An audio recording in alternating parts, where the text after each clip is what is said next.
राज्य माझ्यासाठी उभा राहतंय, याच्यासाठी मला लढलं पाहिजे, याच्यासाठी माझा जीव धोक्यात घातला पाहिजे. पण आज आम्हाला तसं वाटत नाही. याचं कारण आज शेतकरी गावगाड्यातला माई माऊली डोळ्यासमोर ठेवून आम्ही राज्य चालवतो का तिजोरी डोळ्यासमोर ठेवून राज्य चालवतो, हा सगळ्यात महत्वाचा प्रश्न आहे.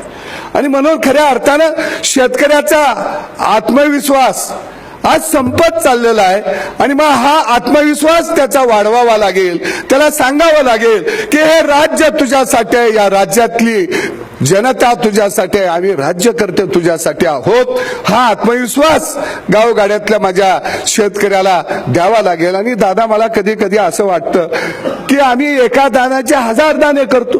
किलोनं पेरलं की सुपानं घरला येतं या, तरी सुद्धा आमची गरिबी हटेना. काय जादू आहे अशी. आणि मग खरं बघितलं तर शेतकऱ्यासाठी योजना प्रचंड सगळे जाहीर करतात.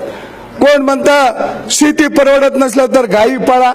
दादा, आई शपथ, गायी पाळून चांगलं झालंय का? अजिबात झालं नाही. गायीचं तोंड आमच्याकडं, कास दुसऱ्याकडं.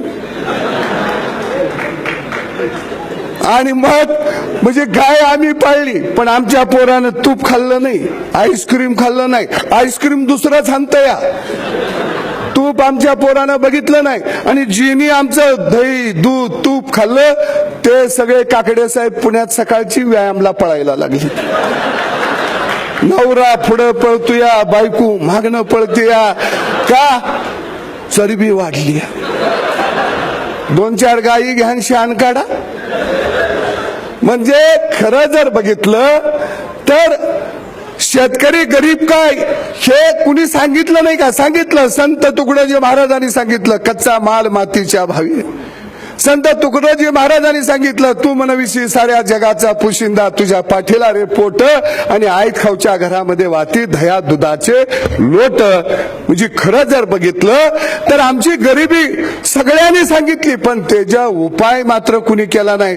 कोणी बी यावं आणि आम्हाने सांग कोंबड्या पाळा, म्हणजे शीट तुमच्याकडे ठेवा, अंडी आमच्याकडे पाठवा. म्हणजे जोडधंदा आम्हाने दिला. डुकरं पळायला लावली, कोंबड्या पळायला लावल्या, गायी पळायला लावल्या. आणि बाकीच्यांना 5वा येतो ना योग, 6वा येतो ना योग, 7वा येतो ना योग. त्याला नाही सांगितलं तिजोरीत खडखडाट आहे, तू बी 2-4 गायी घे, तुझी बी बायको मसर राखील, तुम्ही बी धारा काढा, दूध विका. त्याला सांगितलं नाही.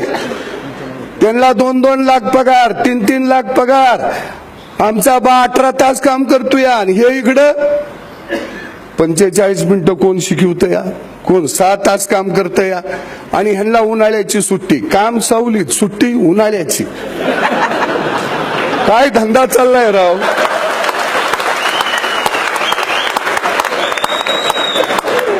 मजा आहे का नाही मला सांगा.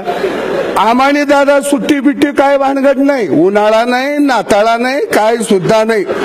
गांधी जयंती नाही, सुभाषबाबू जयंती नाही, आमची जयंतीच नाही. म्हणजे एका बाजूला बघितलं सगळ्यांची मजा.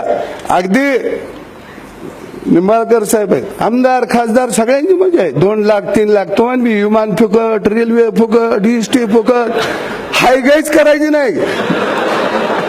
आम्हाने काय नाही. आम्हाने काय म्हणते ती 65 वर्ष झाली की म्हाताऱ्याला अर्ध तिकीट.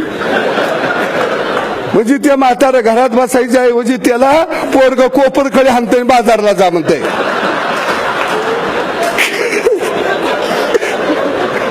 का तर अर्ध तिकीट आहे. ते बी म्हातारा चढताना इष्टीतनं पडतंय, खुबा मोडतंय, अर्धा एकर विकायला लावतंय या. काही मजा चालली या.